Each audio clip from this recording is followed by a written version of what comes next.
Louvado e agradecido seja o nome do Senhor. Felicidades às mamães, né, por esse dia. Tenho certeza que cada um abraçou sua família, aquele que não pôde, né, pelo menos trocou alguma mensagem, que hoje é muito simples, né? Antigamente, se não conseguisse ver, era aquela tristeza. Hoje não, hoje consegue ver por uma chamada de vídeo, não é, por um status, consegue fazer uma homenagem. Não é triste daqueles que não têm a mamãe hoje, né? Mas, com certeza, com toda dificuldade, ainda tem boas recordações, né? Boas lembranças, isso é o que vale a pena estar sempre em nossa memória. Amém? Abacuque, o capítulo 1, o primeiro versículo. Glória a Deus. A sentença revelada ao profeta Abacuque, versículo 2. Até quando, Senhor, clamarei eu e tu não me escutarás? Gritarei eu violência e não me salvarás, e não salvarás? Porque me mostras a iniquidade e me fazes ver a opressão? Pois a destruição e a violência estão diante de mim. Há contendas e litígio se suscita. Por esta causa a lei se afrouxa e a justiça nunca se manifesta, porque o perverso cerca o justo, a justiça é torcida. Amém? Glória a Deus. Eu hoje preferi usar o telefone aqui, porque eu tenho algumas anotações e ficou difícil de passar para a folha, mas amém. Podeis assentar, amém, para a glória de Deus? Aleluia. Irmãos, nós vivemos em tempos de, bem dizer, calamidade, né? Porque o desemprego vai aumentando, as dificuldades, os problemas, a dificuldade para se reunir hoje no nome do Senhor. Muitas pessoas veem como perseguição, eu não vejo. Eu vejo essa pandemia como uma dificuldade que tudo está tendo. Está tendo o lojista, né, o atacadista, o empresário.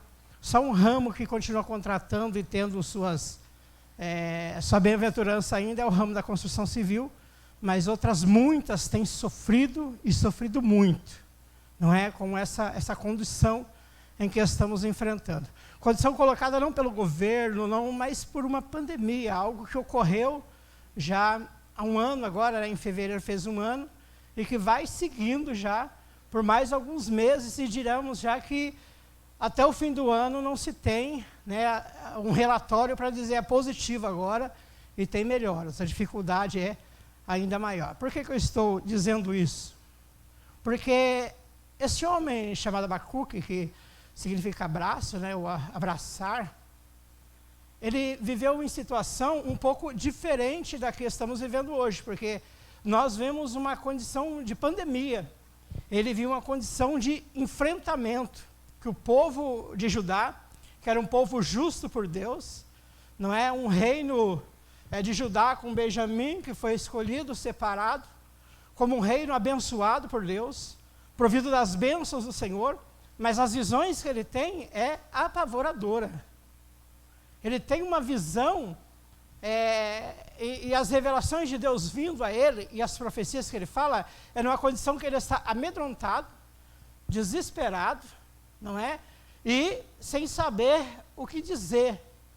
E todo ser humano, quando se vê numa condição de medo e desesperador, a primeira coisa que ele faz é começar a questionar. Não é verdade? Não foi diferente com Abacuque. Ele começa a questionar. Por que tudo isso? Por que essa condição, Senhor? Aí você vê no primeiro capítulo que ele fala, por que clamo? Por que eu falo de salvação, o Senhor não salva? Por que tudo isso tem acontecido? E quando há um diálogo, o que é um diálogo? É diferente do monólogo. O monólogo, uma pessoa só fala, né? Um diálogo, uma fala, a outra escuta, depois aquela outra fala e eu escuto. Isso é um diálogo. E quando começa a ter esse diálogo com Deus, ele está esperando de Deus uma resposta. Então vê o primeiro capítulo, Abacuque é temeroso, né? É sofredor, vendo aquilo tudo apavorado, desesperado. E no capítulo 2, então, a partir do versículo número 2, começa então uma resposta de Deus. Imagina, meus irmãos, quando nós buscamos uma resposta, mas o que ouvimos não é aquilo que queríamos ouvir, não é aquilo que esperávamos, e é o que acontece com Abacuque. De repente ele esperava uma resposta de Deus. Então, Abacuque, já que você está clamando, então eu vou ter misericórdia e nada disso vai acontecer. Contrário a isso. Deus disse, realmente, os caldeus, esses homens invadirão esse povo. Eu vou cobrar desse povo por intermédio de uma nação. E ele começa a dizer que Deus é uma nação perversa. A nação do Senhor é a nação justa que Deus escolheu, que o Senhor queria para si. E essa nação a qual o Senhor manda contra nós não é uma nação justa, é uma nação terrível, que só vê carne, que quer destruir, que quer passar por cima de tudo, que quer possuir todas as coisas. E o Senhor vai permitir que isso tudo aconteça. Vocês vão ver no versículo número 4 do capítulo 2, que ele diz que sim virá, né? Que o Senhor vem e esse mal não tardará a acontecer com eles. Imagina você estar esperando uma resposta, a seu ver, positiva, mas a resposta de Deus, ainda que para aquele homem, o Abacuque, ou eu e você, é negativa, mas serviria de lição. Deus queria dar uma lição àquele povo. E a forma em que ele enxergava que o povo atenderia e o ouviria, seria uma forma dessa, de serem perturbados e atacados por uma nação terrível. Uma nação que, quando o Abacuque vê a condição da nação, ele começa a calcular, né, como Deus deixava o seu povo que é justo, que é piedoso, que é temente, mas que Deus não estava vendo ele com esses olhos mais. Imagina, meus irmãos, muitas vezes eu posso estar assim, você também, dizendo, meu Deus, eu sou tão justo, vai tão bem, como Abacuque está vendo, né? Dizendo, Senhor, a nação parece uma nação tão boa, ela não tem guerra, nós não fazemos briga com ninguém, nós somos um povo bonzinho, mas Deus talvez não está vendo a nação com esses olhos em que Abacuque via, que só a bondade, que só a coisa certa, e muitas vezes precisa de uma lição, ou de que de algo aconteça, para que suscite nele novamente a fé, e o desejo e o prazer por Deus. Era uma nação, aquele povo de Deus celestial, era um povo que se dava à idolatria. Nós vamos ver na sequência do capítulo que Deus vai repreendendo eles por causa da idolatria.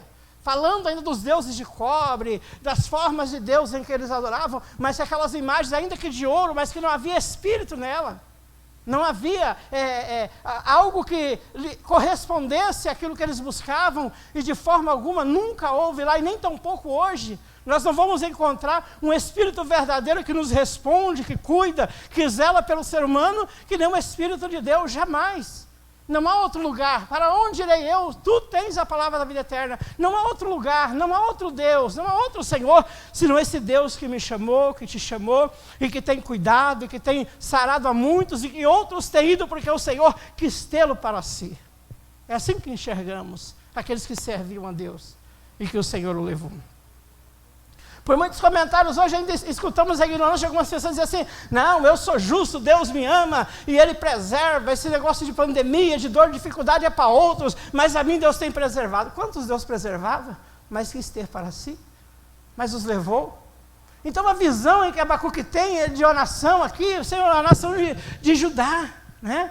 É a nação que Deus escolheu, elegeu, de qual dela partirá o unigênito, né, o Filho do Senhor, dela coisas maravilhosas acontecerá, mas o Senhor não estava olhando com os olhos em que Abacuque olhava, porque Deus, Ele vai, como diz no livro de Samuel, né, Ele não examina como homem, com os olhos, né, mas Ele vai lá e o coração, Ele conhece o coração, Ele examina, amém, e conhece a cada um. Nós vemos quando fala de Davi, que o homem, o profeta, ele fez o que seria comum, de repente eu, o pastor também, faria o mesmo, olharia porque aqueles homens estavam vestidos, preparados para a guerra, homens prontos, homens que era soldadela de Israel, estavam ali sempre em prontidão, sempre reservados a lutar se necessário. Então ele olhou com a forma normal que se olha, mas ele esqueceu que aquele que mandou ele lá escolher e separar, é que realmente separaria, e não o profeta ia separar alguém. E assim Deus escolheu. E quando ele foi lá que separou um por um conforme os seus olhos, conforme o que ele conhecia do reinado que o povo escolheu antes. Só que o profeta, de repente, tenha vacilado, porque a primeira escolha não foi de Deus, mas do povo. E agora quem escolhera seria o próprio Deus, a um segundo o seu coração. Então, irmãos, o olhar do homem, muitas vezes vê tanta compaixão, tanta pena, né? Tanta misericórdia, mas Deus está conhecendo. Ele está sabendo os nossos passos, a largo onde vai, o que fazemos de correto, de justo diante de Deus, ou o que deixamos de fazer também com justiça diante de Deus. E ele conhecia, assim como ele sondava aquele povo em que Abacuque via nele só bondade, Deus também sonda a mim e a você, que muitas vezes enxergamos só bondade em nós. E Deus muitas vezes está querendo nos dar uma lição para nos despertar a fé. Amém? Uma fé poderosa, uma fé que mude a circunstância do homem no tocante à visão de Deus sobre a humanidade. Aleluia. Sobre o profeta Abacuque, né? Viveu na mesma época em que viveram os profetas Naum e Sofonias. Foi nesse tempo, em 612 a.C., que os babilônios derrotaram os assírios e se tornaram o império mais poderoso do mundo. O profeta vê o perigo que o seu povo corre e não entende como é que Deus pode tolerar os babilônios, um povo mau e cruel. Deus responde que virá o tempo em que ele castigará os inimigos do povo de Israel e que o profeta espere com paciência, confiando na justiça divina. Os maus serão castigados e aqueles que são fiéis a Deus viverão. O livro termina com uma oração em forma de salmo, em que Abacuque louva a grandeza de Deus e ao mesmo tempo mostra a sua fé nele. Irmãos, 3 condições interessantes que podemos ver no livro de Abacuque. Primeiro, ele começa assustado, apavorado, triste, não é? E cheio de interrogações. Segundo, nós vemos a resposta de Deus a Abacuque, e o final dele nós vemos Abacuque cantando. Amém? Isso nos faz observar como nós estamos prontos diante disso, como nós estamos enfrentando tudo isso, com que olhos nós temos visto as dificuldades, se estamos assustados, se estamos com medo, cheios de interrogação, mas como devemos também, a partir dessa condição, enxergar, aleluia, dentro de tudo isso, o que Deus tem feito com isso, o que Deus quer nos chamar a atenção. Muito cuidado com as respostas de Deus, de repente pode ser a resposta que você não espera, mas aceite, a resposta é de Deus. Um certo teólogo inglês, certa vez, fez o seguinte comentário sobre o livro de Abacuque. Alguém disse que Deus já não fala com o homem, como falava nos tempos antigos. Na verdade, é o homem que não ouve mais a Deus, como nos tempos antigos. Se os homens escutassem a Deus, Deus falaria. Amém? Então, muitas vezes você reclama tanto, né? E esse teólogo tem a certa razão. Você fala tanto, né, que no passado Deus falava com o profeta dessa forma, só que no passado o homem ouvia Deus, o profeta ouvia Deus. Será que hoje nós estamos dispostos a ouvir a Deus? Com toda a condição em que este homem de Deus, que escreveu este livro, que alguns têm ele como levita, né, porque ele escreve todo esse louvor e dá o mestre dos cantos, não tem realmente algo que conclua que realmente ele foi um levita dentro do texto, só que ele escreveu os salmos. Davi, por exemplo, escreveu muitos salmos de louvores e ele não era um levita. Tocava harpa, mas a Bíblia não diz que ele era um levita, diz que ele foi um rei, para a glória de Deus. Então, toda essa condição em que Abacuque começa, chega ao meio e termina, é uma condição que nos traz uma certa inspiração, dizendo, eu posso estar vendo tudo isso com desespero, né, com necessidade, com grande turbulência na minha vida, mas eu desejo ouvir a Deus, mas esteja pronto. Como eu disse, né, não é aquilo que queremos ouvir, mas embora não seja o que queremos ouvir, estejamos prontos para ouvir o que Deus tem a nos falar. Amém? Os ouvidos atentos, amém? A ouvir a voz de Deus. Várias palavras da Bíblia nos ensinam a ouvir a Deus. Amém? Deus fala com o homem fica vivo. Amém? Está escrito em Deuteronômio. E muitas outras coisas, quando Deus fala com o homem, é para que o homem suscite a fé e acredite que Deus é vivo, que Deus está presente e que Ele está contemplando tudo isso. Não queira ver as coisas e julgar com os seus olhos. Mas Deus, como eu disse a princípio, a nossa nação é boa, nós não fazemos guerra com ninguém, estamos sempre em paz, sempre as pessoas estão criticando a nós, criticando o nosso governo, e nós estamos sempre em paz, então somos bons. Mas quem sabe, às vezes por causa de muita idolatria. E não falamos só na igreja dos nossos irmãos antepassados, falamos em diversas outras condições, até no meio cristão hoje, até no meio das igrejas evangélicas hoje. Ídolos, pessoas que amam mais o seu cargo do que realmente a palavra de Deus. Eu fico agoniado quando as pessoas tratam tanto nomes apóstolo como alguém que seja a segunda pessoa de Deus. bispos como alguém que fosse a segunda pessoa de Deus, pastores como fosse a segunda pessoa de Deus. Eu sou um irmão como você é. Assim como os sacerdotes, antes de oferecer sacrifício pelo povo, primeiro oferecia por ele e por sua família. Assim como você oferece sacrifício diante de Deus, eu também preciso me sacrificar diante de Deus, oferecendo a Ele as minhas orações, as intercessões, os jejuns, amém? A minha separação do meu tempo a Deus. Isso não me faz diferente do irmão que senta lá e que muitas vezes não consegue ler meia dúzia de versículos diante das pessoas que aqui estão. Isso me faz dizer que mais ainda, eu preciso estar embaixo, dizendo que preciso de Deus, que dependo da vontade e da misericórdia dEle. Muitas pessoas enxergam o cargo meu, da minha esposa, muitas vezes como pessoa que quer lugar, que quer posição, e nunca foi essa a minha finalidade de servir a Deus. Sempre a minha finalidade de servir a Deus foi servi-lo, ensinar aqueles que quisessem ouvir a Deus, dar o meu melhor ao Senhor quando me fosse cobrado, louvado seja Deus. Então eu estar aqui, irmãos, hoje pregando, não foi porque eu cheguei e disse, eu sou um pastor, e eu vim aqui porque eu fui chamado a ser pastor e fazer, não. Eu cheguei aqui dizendo, pastor, eu sofri muito como muitos que aqui estão, e vim buscar um lugar para que eu restaure a minha fé em Deus e consiga me sentir bem com o Senhor para aquilo a qual Ele me chamou. Glorificado seja o nome do Senhor. Então muitas vezes, irmãos, as pessoas têm a visão, aleluia, das coisas que não é na real que existe. Eu tive muitos inimigos que eu nem cheguei a conhecer, fizeram-se amigos por olhar para mim, sabe, e já rejeitaram a minha pessoa pela minha forma de ser, pelo meu semblante, pelo meu jeito de andar. Talvez você também aí tenha tido inimigos assim, que nunca trocou meia dúzia de palavras com você, mas foi inimigo seu e decidiu jamais olhar para você, jamais ter um diálogo com você, jamais ter você como amigo. Mas, meus irmãos, eu quero dizer para você que não mude, aleluia, diante de Deus, continue sendo servo, continue obedecendo, continue ouvindo Ele, porque você não precisa se preocupar com o que as pessoas pensam, só seja o melhor que Deus tem pedido que você seja.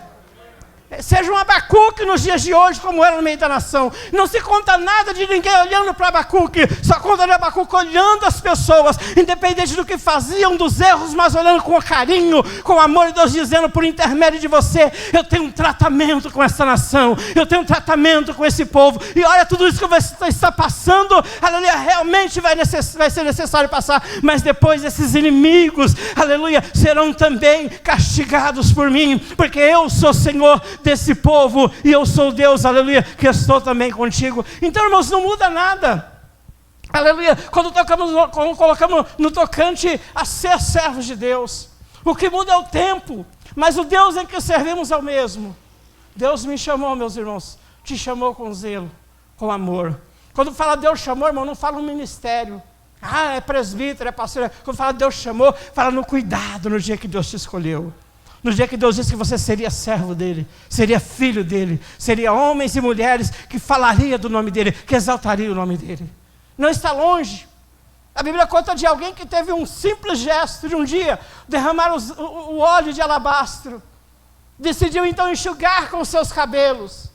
Aleluia, e a palavra diz assim que seria essa pessoa lembrada por todos os tempos. Olha só, quantos anos eu hoje estou falando dela por um simples gesto diante de Deus.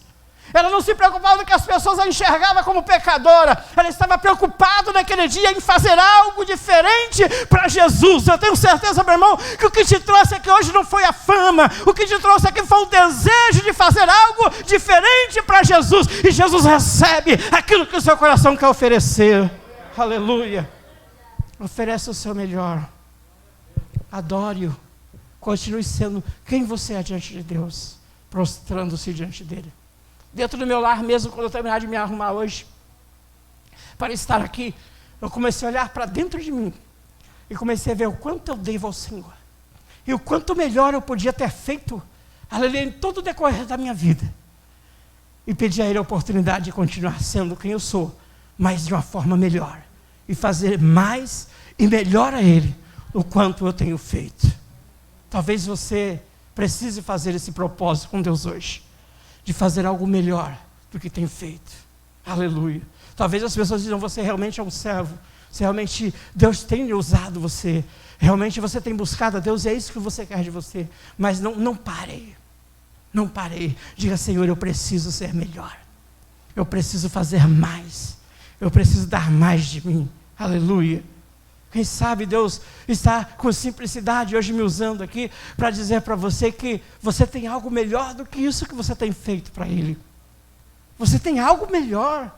Não para te chamar a atenção e dizer, não, se continuar assim eu não quero mais, que Deus não é assim. Ele diz lá no capítulo 6 de João que aquele que vem a mim de maneira nenhuma lançarei fora. A vontade dele, aleluia, é que você faça algo melhor.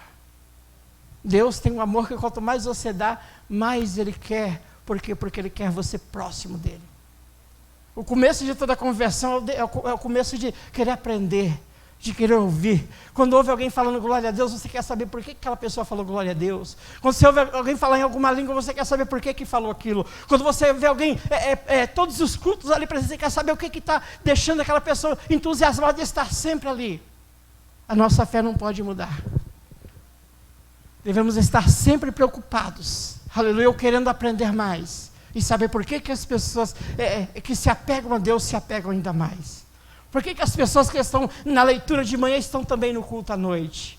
Alguns dizem é porque ele está achando que é crente demais. Não, é porque ele está com desejo de aprender, é porque ele está querendo buscar mais para a sua vida, ele está querendo reforçar a sua fé, aleluia. Esse Abacuque aprendeu, aleluia, a ter fé e a esperar. E o final do seu livro, ele salmodia, né? Ele escreve um louvor a Deus. Glória a Deus. Vamos ler lá, capítulo 3, a partir do versículo de número 17. Glória a Deus. Aleluia. Glória a Deus. Aleluia.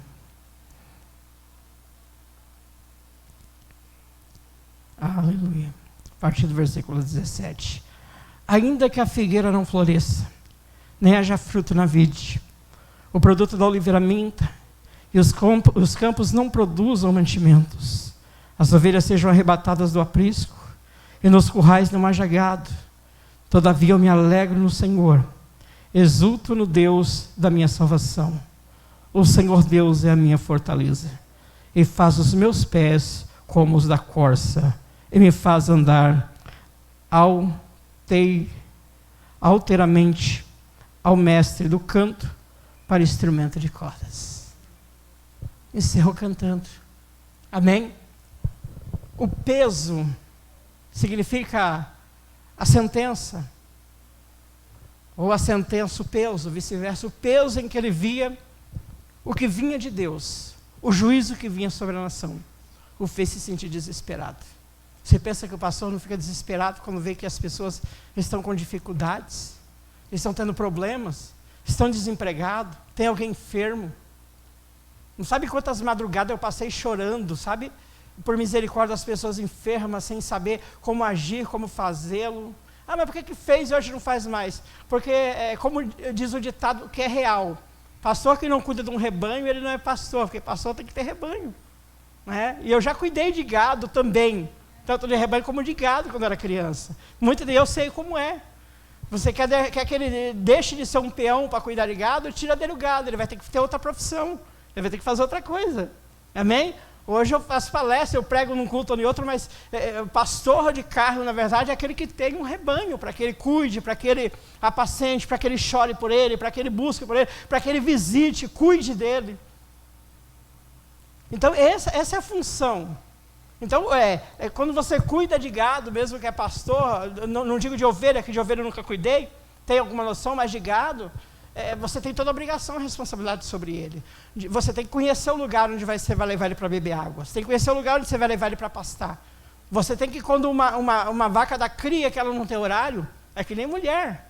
Você tem que pegar aquele bezerro ali com a vaca brava ou não, colocar nas costas, e ele vai, muitas vezes, o que aconteceu comigo, não dê risada, mas é verdade, urinar nas suas costas. Mas você tem que cuidar dele, porque o bezerro novo, o urubu, ele pega ele no meio do pasto. Se a vaca ou o vaqueiro não souber cuidar e tirar ele, o urubu come ele vivo no meio do pasto. Porque o cheiro atrai os urubus. Então você tem que, na hora que ela acabou de dar cria, você tem que pegar ela, levar para a cocheira, e tem vaca que é brava, hein?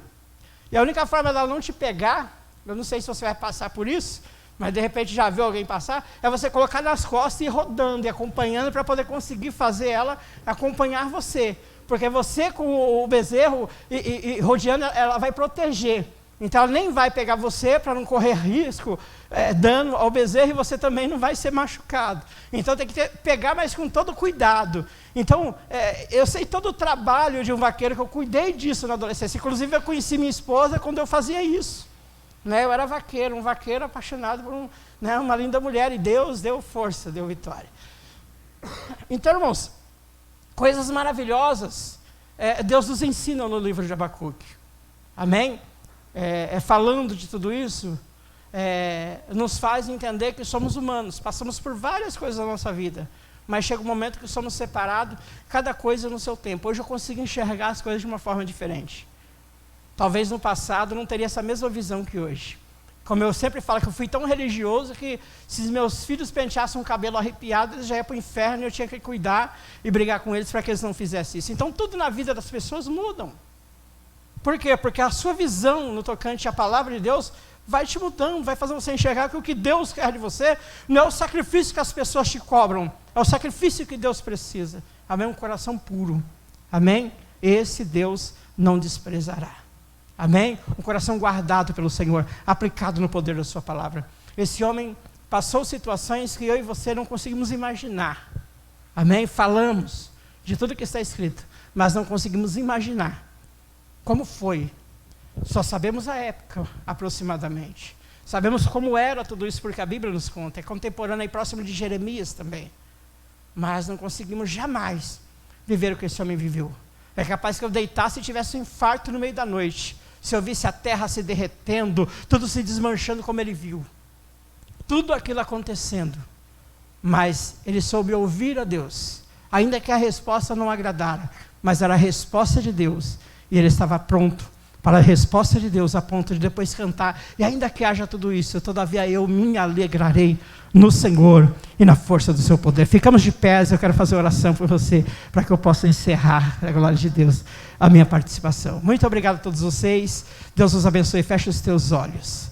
Senhor Deus Todo-Poderoso, em nome de Jesus, eu te agradeço por essa oportunidade maravilhosa que o Senhor nos deu. Deus abençoe a cada vida que aqui está, cada pequeno que com amor, com alegria vieram até aqui. Os que estão em casa, que não tiveram a mesma oportunidade que eu de chegar até aqui, mas que estão lá, Senhor, com fé, com amor, esperando que a sua palavra, a sua justiça, o seu poder os encha de gozo, de alegria e de amor.